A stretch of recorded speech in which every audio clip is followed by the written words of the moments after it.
Hello दोस्तों, स्वागत है आपका एक और वीडियो में जिसमें हम लोग देखने वाले हैं क्लास 10th का केमिस्ट्री चैप्टर 1 है वीडियो पार्ट 3। यह जो है हमारा केमिस्ट्री चैप्टर 1 का लास्ट वीडियो है। इसमें हमारा जो है वीडियो थोड़ा बड़ा भी हो सकता है, तो आप लोग वीडियो को लास्ट तक जरूर देखिएगा।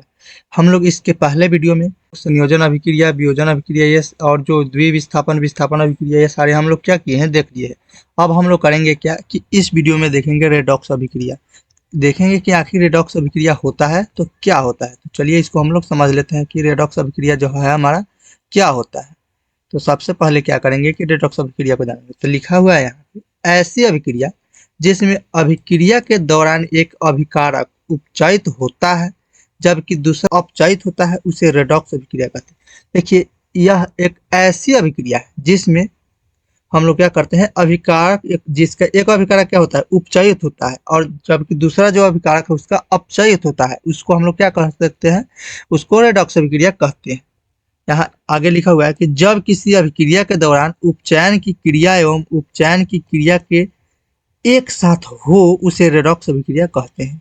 यहाँ समझने लायक बात क्या है, देखिए यहाँ लिखा हुआ है कि जब किसी अभिक्रिया के दौरान उपचयन की क्रिया, किसकी क्रिया, उपचयन की क्रिया एक अपचयन की क्रिया के एक साथ हो, उपचयन और अपचयन क्रिया एक साथ हो, उसे रेडॉक्स अभिक्रिया कहते हैं।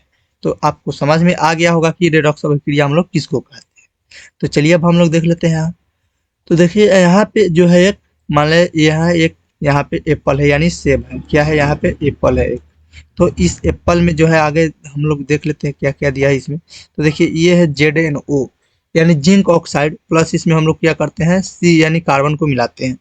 तो जब ZnO और कार्बन को हम जो एक साथ है उसको हम लोग संयोजित कर रहे हैं, तो हम लोग को जिंक प्लस कार्बन मोनोऑक्साइड प्राप्त हो रहा है। यहाँ देखिए Zn का मतलब होता है जिंक और यहाँ CO का मतलब होता है कार्बन डाइऑक्साइड। तो देखिए यहाँ जब C और O आपस में मिल जा रहा है तो यहाँ ऑक्सीडाइज हो रहा है, और यहाँ जो क्या हो रहा है, Zn क्या है, यहाँ से रिड्यूस हो रहा है। यहाँ समझ में आ गया होगा। आगे लिखा हुआ है, यहाँ एक ही अभिक्रिया में उपचयन एवं अपचयन दोनों की क्रिया हो रही है, इसलिए यह रेडॉक्स अभिक्रिया।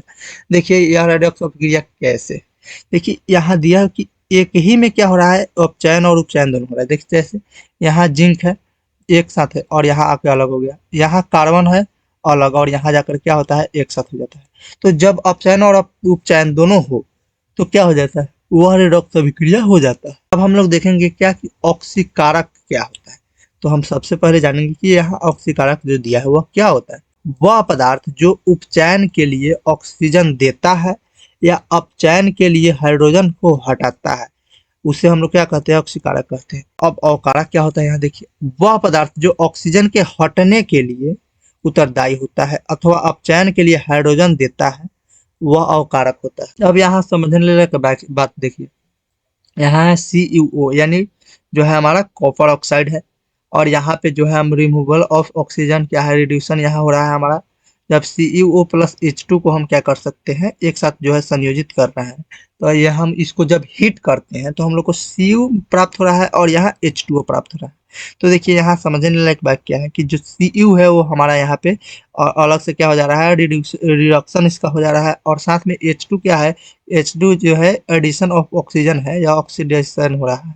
तो ऑक्सीडेशन यहाँ जब हो रहा है तो H2 के साथ यहाँ जा रहा है हमारा O, तो यहाँ बन जा रहा है H2O, और यहाँ जब जो है Cu से यहाँ जब क्या हो रहा है, Cu से U जा रहा है तो यहाँ H2O और यहाँ Cu अकेला बच जा रहा है। तो यहाँ जो है हमारा ऑक्सीकरण और अवकरण दोनों हो रहा है। यहाँ पे हम देखेंगे लिखा हुआ है क्या, यहाँ उपरोक्त उदाहरण में CuO यानी कॉपर ऑक्साइड का कॉपर में अपचयन यानी अवकरण होता है। देखिए अपचयन को हम लोग अवकरण भी कहते हैं। अतः CuO यानी कॉपर ऑक्साइड अपचयित पदार्थ है। क्या है, अपचयित पदार्थ है, क्योंकि कॉपर ऑक्साइड उपचयन के लिए ऑक्सीजन प्रदान करता है। क्या करता है, जो है अपचयन के लिए ऑक्सीजन प्रदान करता है, जिसमें हाइड्रोजन ऑक्सीकृत होता है, अतः कॉपर क्या करता है, ऑक्साइड ऑक्सीकारक होता है। यहाँ लिखा हुआ है आगे कि H2 यानी हाइड्रोजन जल H2O में ऑक्सीकृत होता है, अतः एवं यह ऑक्सीजन के CuO यानी कॉपर ऑक्साइड से हटने के लिए उत्तरदायी है। H2 यानी हाइड्रोजन एक अवकारक है। क्या है, हाइड्रोजन एक अवकारक। यहाँ आप सारांश के रूप में यहाँ देख सकते हैं, यहाँ है अपचयित पदार्थ H2। तो H2 में क्या हो रहा है, ऑक्सीजन की वृद्धि हो रही है। बी नंबर है अपचयित पदार्थ, क्या आ गया हमारा यहाँ पे CuO यानी कॉपर ऑक्साइड, जिसमें ऑक्सीजन का ह्रास होता है। क्या होता है? ऑक्सीजन का ह्रास होता है। अगला है सी ऑक्सीकारक यानी CuO, जो उपचयन के लिए ऑक्सीजन प्रदान करता है। ऑक्सीकारक जो होता है उपचयन के लिए ऑक्सीजन प्रदान करता है। अब अवकारक क्या होता है यहाँ देखिए, अवकारक जैसे यहाँ H2 है जो ऑक्सीजन के ह्रास के लिए उत्तरदायी है। क्या है? ऑक्सीजन के ह्रास के लिए उत्तरदायी। अब यहाँ क्या है? उपचयन का प्रभाव, यह एक टॉपिक ही है कि उपचयन का आखिर प्रभाव क्या होता है। देखिए लिखा हुआ है हमारे दैनिक जीवन में ऐसी बहुत सी अभिक्रियाएं हमारे आसपास होती रहती है जिसमें से धातुओं का संक्षारण एवं खाद्य पदार्थों का विकृत गंधित हो जाना सामान्यतः उदाहरण है जो उपचयन अभिक्रिया के प्रभाव से होता है। क्या कह रहा है कि हमारे दैनिक जीवन में ऐसी बहुत जो है अभिक्रिया आसपास होती रहती है जिसमें धातुओं का संक्षारण एवं खाद्य पदार्थों का विकृत गंधित हो जाना सामान्यतः उदाहरण है जो उपचयन अभिक्रिया के प्रभाव से होता है। जैसे संक्षारण कहने का मतलब हो गया कि ये जैसे मान लेते हैं ये लोहा है, ठीक है, इस लोहे पे क्या हो गया है? जंग लग गया है, तो यह क्या आ गया जो है धातुओं पर संक्षारण का। मान लेते हैं यहाँ लिखा गया है कि खाद्य पदार्थ, तो जो बहुत सारे ऐसे खाद्य पदार्थ होते हैं जो सड़ जाते हैं यानी गल जाते हैं, उसको हम लोग कहते हैं विकृत गंधित। वह जब जैसे मान लेते हैं यहाँ कोई हम जो अन्न है उसको ले लेते हैं, ठीक है, यहाँ मान लेते हैं कोई अन्न है और इसको हम लोग 4 दिन तक या 5 दिन तक इसको छोड़ देते हैं यहाँ पे खुला, और यहाँ जो क्या होता है जब यहाँ पे रहते रहते जो है सड़ जाता है तो वह क्या हो जाता है? विकृत गंधित, यानी यह बहुत ज्यादा जो है महकने लगता है, यानी जो है गंधित होने लगता है। अब यहाँ पे हमारा है संक्षारण आखिर होता है तो क्या होता है इसको समझिए। वह प्रक्रिया जिसमें हवा, जल एवं नमी से अभिक्रिया कर किसी धातु की सतह संक्षारित यानी गल मतलब जो गलता हो, गल जो है संक्षारित हो जाती है, तो ऐसी प्रक्रिया को संक्षारण कहते हैं। देखिए संक्षारण कहने का मतलब हो गया है कि जो है किसी धातु की सतह क्या हो जाती है? गल जाती है, उसको हम लोग क्या कह सकते हैं? संक्षारण कहते हैं। जैसे आप लोग देखे होइएगा कहीं पे दरवाजा अगर किसी, ज्यादातर ये होता है सरकारी स्कूल में, आप लोग देखे होइएगा कि कहीं जो है दरवाजा लगा दिया गया है वह कभी खोला ही नहीं जाता है वहां जो है, और उस पे जो है सरकारी स्कूल में ज्यादातर आप लोग देखे होइएगा कि वहाँ जो है बच्चे वहाँ पे जा करके दरवाजा को तोड़ देते हैं, या इस प्रकार की जो है घटना होती रहती है। हमारे ये जो बिहार है इसमें तो ज़्यादातर ये होता ही रहता है, तो ये आप लोग देखे होइएगा। तो वहाँ क्या हो जाता है? गल जाता है बहुत सारे जैसे जो है दरवाजे या पदार्थ। अब यहाँ पे नोट एक दिया गया है कि संक्षारण एवं जंग लगना दोनों अलग चीज है। जंग लगने से लोहे जैसी धातु की सतह संक्षारित हो जाती है। देखिए यहाँ ये समझने जो लायक बात क्या है कि संक्षारण एवं जंग लगना में दोनों में बहुत बड़ा अंतर है, धरती आसमान का अंतर है। देखिए जंग लगने से लोहा के क्या होता है? लोहे जैसी धातु स्वतः जो है संक्षारित कर लेती है, मतलब जो है धातु की तरह ही लोहा एक संक्षारित हो जाती है, उसको हम लोग क्या संक्षारण कहते हैं। अगला है संक्षारण से बचाव। अब हम लोग संक्षारण से किस प्रकार से बच सकते हैं, तो यहाँ लिखा गया है संक्षारण से बचाव के लिए जो है निम्न विधियां है। यहाँ है जस्तीकरण करना। क्या जस्तीकरण हम लोग कर सकते हैं? धातु की सतह को पेंट करके, जो धातु होता है उसको सतह को अगर हम पेंट कर देते हैं तो उससे हम क्या कर सकते हैं? संक्षारण से बच सकते हैं। अगला है धातु की सतह पर तेल लगाकर या ग्रीस लगाकर। जो धातु होता है उसके सतह पर अगर हम तेल लगा दे या ग्रीस लगा दे तो वह जो है धातु पे संक्षारण नहीं होगा। अगला है हमारा विकृत गंधितता। आखिर ये क्या होता है इसको समझिए।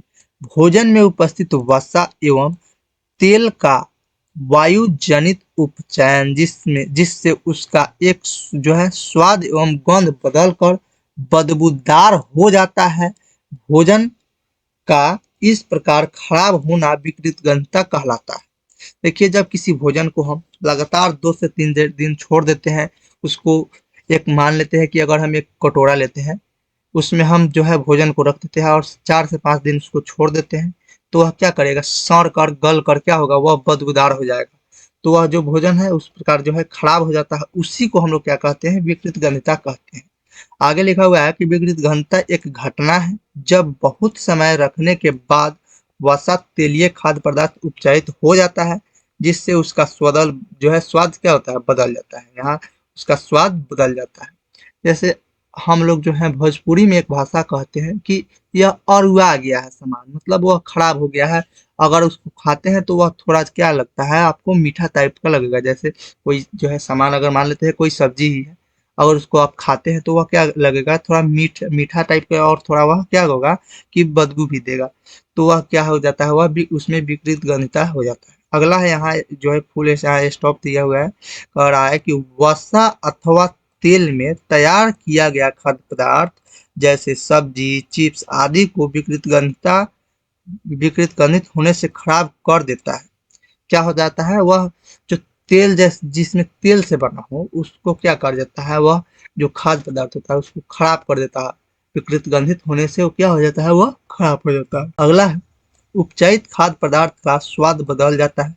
देखिए जब विकृत गंधिता होगा तो उसमें क्या हो जाएगा, जो खाद्य पदार्थ होगा उसका स्वाद क्या होगा, बदल जाएगा। अगला है विकृत गंधिता भोजन खाने योग्य नहीं होता है। देखिए विकृत गंधिता जो होता है वह भोजन खाने योग्य नहीं होता है। अगला है वसा एवं तेलीय खाद्य पदार्थ का विकृत गंधिता से बचाव। वसा एवं तेलीय खाद्य पदार्थ को विकृत गंधित होने से बचाया जा सकता है, अथवा इसकी दर को कम किया जा सकता है। इसको रोकने की निम्न विधि है। अब देखिए वसा तेलीय खाद्य पदार्थ जो विकृत से बचाव के लिए यहाँ निम्न जो उपाय है क्या क्या दिया गया है आप लोग समझिए। अगला जो है फर्स्ट हमारा है कि वसा एवं तेलीय खाद्य पदार्थ में एंटीऑक्सीडेंट डालने से इसे विकृत गंधित होने से बचाया जा सकता है। इसमें अगर हम लोग एंटीऑक्सीडेंट कोई जो है अगर कोई चीज रख देते हैं तो उससे क्या हो जाता है, हमारा जो खाना है वह खराब नहीं होगा। अगला जो हमारा दूसरा है पॉइंट, खाद्य पदार्थों के पैकिंग के समय बर्तन से ऑक्सीजन गैस को हटाकर नाइट्रोजन गैस से भरा जाता है। इससे विकृत गंधता होने से बचाया जा सकता है। जैसे आप लोग जो है चिप्स खाए होंगे या जो कुरकुरे होते हैं वे सब जो है कोई चीज, अगर कोई चीज खाए होंगे, चिप्स हो गया या आप लोग जो है कोई भी कुरकुरे खाए होंगे, जो प्लास्टिक में रखता है उसमें हवा बहुत ज्यादा रहता है। जैसे चिप्स आप लोग देखिए उसमें हवा ज्यादा और जो है खाने का मटेरियल जो होता है कम होता है। तो आप लोग कहते हैं ये तो हमको हवा ही दे दिया है क्यों। तो वो हवा जो होता है उसी हवा के कारण जो है आपका चिप्स जो है एकदम ताजा रहता है, एकदम कुरकुर लगता है। अगर वो हवा अगर नहीं रहे तो जो है वह बहुत जल्द चिप्स आपका खराब हो जाएगा। तो उसमें क्या हो जाता है, उसमें क्या रहता है, नाइट्रोजन गैस भरा रहता है। जब तक नाइट्रोजन गैस नहीं उसमें भराएगा, ऑक्सीजन जब तक उसमें रहेगा तो वह जो है भोजन खराब होने का चांस बहुत ज्यादा रहेगा। अगर उसको ऑक्सीजन को हटाकर नाइट्रोजन गैस जो है भर दिया जाता है तो उससे क्या करते हैं हम लोग, विपरीत गंधता से उसको बचा सकते हैं। तीसरा नंबर पॉइंट है उपचयन की दर को कम करने के लिए वायु मुक्त बर्तन में खाद्य पदार्थों को रखने से विकृत गंधित होने की दर को कम किया जा सकता है। देखिए उपचयन की दर को कम करने के लिए वायु मुक्त बर्तन में खाद्य पदार्थों को रखने से विकृत गंधित क्या हो जाता है, कम किया जा सकता है। अगला हमारा चौथा पॉइंट है कि खाद्य पदार्थों का विकृत गंधता से बचाने के लिए ऊष्मा एवं प्रकाश से दूर रखा जाता है। देखिए कोई भी खाद्य पदार्थ होता है उसको विकृत गंधता से बचाने के लिए ऊष्मा एवं प्रकाश से दूर रखा जाता है। ऊष्मा मतलब हीट और प्रकाश का मतलब जो सूर्य होता है, सूर्य का प्रकाश जो हो तो उससे क्या किया जाता है, दूर रखा जाता है। अगला जो हमारा पांचवा नंबर है, खाद्य पदार्थों को विकृत गंधता से बचाने के लिए एवं दर को कम करने के लिए रेफ्रिजरेटर में रखा जाता है। देखिए आप मान लेते हैं कि किसी के घर में केक बहुत सारा आ गया, क्या आ गया, केक बहुत सारा आ गया, ठीक है। किसी का बर्थडे है और उसमें केक ज्यादा आ गया, तो उसको खराब न होने के लिए उसको रेफ्रिजरेटर में रख देता है। या कोई भी सामान जो है सब्जी है उसको अगर रेफ्रिजरेटर में रख दिया जाता है तो वह जो है बहुत समय तक ज्यादातर जो है वह खराब नहीं होने देता है। अगला जो है हमारा टॉपिक यहाँ है कि रासायनिक समीकरण को संतुलित करना, यानी रासायनिक समीकरण को किस प्रकार संतुलित कर सकते हैं। जैसे यहाँ लिखा गया कि रासायनिक समीकरणों को संतुलित करने की विधि हम यहाँ निरीक्षण विधि, यहाँ जो है उदाहरण के लिए समीकरण दिया गया है Fe प्लस H2O। जब यह आपस में इसको हम लोग संयोजित करते हैं तो हमको बनता है Fe3O4 प्लस H2O को हम लोग क्या करते हैं, ले लेते हैं। यहाँ पे आप लोग को चित्र के माध्यम से भी दिखाया गया।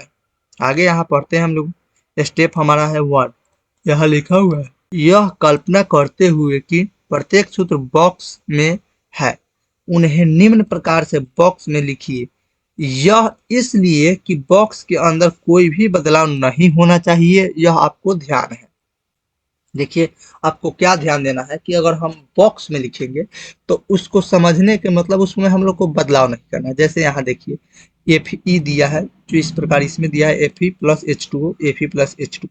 जब इसको हम लोग अभिक्रिया कराते हैं तो हमारा जो है यहाँ समीकरण जो है अभिक्रिया कराते हैं तो आता है Fe3O4 प्लस H2। क्या आ जाता है? Fe3O4 plus H2। ये आपको समझ में आ गया। अगला है दूसरा हमारा पॉइंट, यहाँ स्टेप दिया है। असंतुलित समीकरण में उपस्थित विभिन्न प्रकार के तत्वों के परमाणु जो है परमाणुओं की सूची बनाइए एवं गिनती कीजिए इस प्रकार से। पहले ये देखिए कि परमाणुओं की संख्या सबसे अधिक है, यह अभिकारक या उत्पाद की ओर से हो सकता है। इसी कसौटी के उपयोग से हम पाया कि यौगिक Fe3O4 में O तत्वों के सबसे अधिक परमाणु है। देखिए O में सबसे अधिक परमाणु है, यहाँ देख लीजिए O4 है। यहाँ टेंट जो है हमारा O है, यानी ऑक्सीजन। यहाँ प्रोडक्ट जो है हमारा GO1 है। तो यहाँ लिखा गया है कि ऑक्सीजन के परमाणुओं की संख्या को बराबर करने के लिए H2 के साथ गुणांक 4 लगाते हैं, जिससे इस प्रकार 4H2O लिखेंगे, तब हमें यह समीकरण प्राप्त होता है।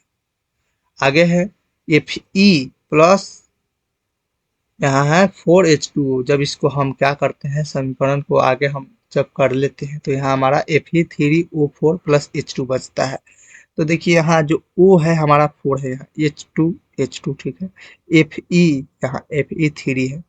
तो आप लोग क्या कर सकते हैं, इसको देख सकते हैं। अगला जो हमारा तीसरा स्टेप है यहाँ कि अगला अधिकतम परमाणु वाला तत्व Fe है, जिसे ठीक उसी नियम से संतुलित करना है। जैसे यहाँ रिएक्टेंट जो है हमारा यहाँ Fe वह देखिए 3 है, और यहाँ प्रोडक्ट जो हमारा Fe1 है। तो यहाँ लिखा हुआ है कि अभिकारक की ओर Fe के गुणांक 3 लगाने पर 3Fe प्राप्त होता है, तब समीकरण होगा। जैसे अगर हम लोग इसको 3Fe प्लस 4H2O कि जब समीकरण को हम लोग अभिकारक को हम लोग करेंगे, इसको आगे जो हम स्टेप लेंगे बनाएंगे तो हमारा Fe3O4 प्लस H2 इस प्रकार जो है हमारा सत्य होगा। आगे यहाँ अंतिम जो हमारा चौथा है पॉइंट कि अंत में हम दोनों पक्षों के हाइड्रोजन परमाणु को संतुलित करना है। अब हमें प्राप्त नए समीकरण में देखते हैं कि अभिकारक में हाइड्रोजन 4H2O के रूप में है एवं उत्पाद में H2 के रूप में है। अभिकारक की ओर 4 गुने 2 बराबर जो है 8 परमाणु है, जबकि उत्पाद की ओर 2 जो है सिर्फ कितना है 2 परमाणु है। तब आगे जब हम करेंगे कि H को जब हम 2 रख देंगे और यहाँ जो है H को प्रोडक्ट जो है हमारा H को 8 रखेंगे। यहाँ लिखा हुआ है, यहाँ अब पहले की तरह बाई ओर 2 और दाई ओर 8 नहीं लगाएंगे, बल्कि अब 8 और 2 से गुणांक प्राप्त करेंगे। जैसे 8 में अगर हम 2 से भाग देते हैं तो हम लोग को 4 गुणांक जो है होगा, जो दाई और हाइड्रोजन के साथ लगाने से जो है परिणाम अगर 4 इंटू 2 लगाते हैं तो 8 प्राप्त होगा। तब समीकरण होगा 3Fe प्लस 4H2O। जो है अगर हम लोग इसको आगे लेते हैं, स्टेप समीकरण को आगे लेते हैं तो Fe3O4 प्लस 4H2 हम लोग को प्राप्त होता है। अब हम यह देखते हैं कि यह समीकरण पूरी तरह क्या है, संतुलित है। उदाहरण 2 है, हम लोग यहाँ दिया गया कि अब हम एक नए समीकरण को निरीक्षण विधि एवं हिंट्स एवं ट्रायल से हल करने की कोशिश करते हैं। यहाँ HNO3 प्लस Ca इंटू जो है OH का होल टू जो है हमारा दिया हुआ है। तो Ca जो है हमारा CaNO3 का होल ट्वाइज प्लस H2 दिया है। यहाँ जो है उसी प्रकार से हम करेंगे प्रोसेस। ऊपर दिए गए समीकरण को देखने से ज्ञात होता है कि यौगिक के सबसे अधिक 2 परमाणु यानी अणु है। संतुलित करने के लिए हमारे पास LHS में 1 तथा RHS में 2 अणु है, इसलिए जो है हमारा रिएक्टेंट NO3 जो है हमारा 2 है और यहाँ जो है प्रोडक्ट NO3 1 है। आपको दिख रहा होगा NO3 यहाँ क्या है हमारा 3 है रिएक्टेंट में, और यहाँ जो है हमारा प्रोडक्ट में NO3 कितना है 1 है।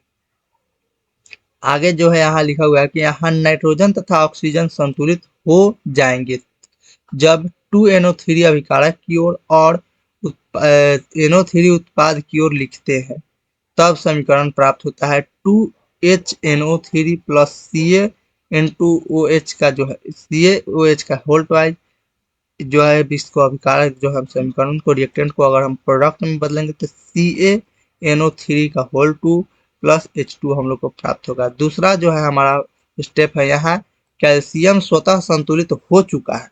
कैल्शियम यहाँ क्या है संतुलित हो चुका है। अब हमें केवल हाइड्रोजन अणु को संतुलित करना है। अभिकारक की ओर कुल 4 हाइड्रोजन है और उत्पाद की ओर 2।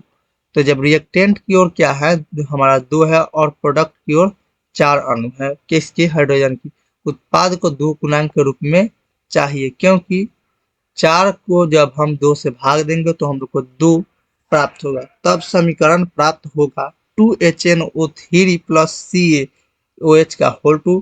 जब इसका हम उत्पाद यानी जो है हमारा प्रोडक्ट निकालेंगे तो Ca जो है NO3 का होल 2 प्लस 2H2O प्राप्त होगा। तीसरा हमारा जो है यहाँ स्टेप कह रहा है कि इस समीकरण में अब करने के लिए कुछ नहीं है, इसलिए इसमें उपस्थित विभिन्न तत्वों के परमाणु की गिनती करने तथा सूची बनाने पर हमें प्राप्त होगा तत्व 0, अभिकारक 8 और उत्पाद 8।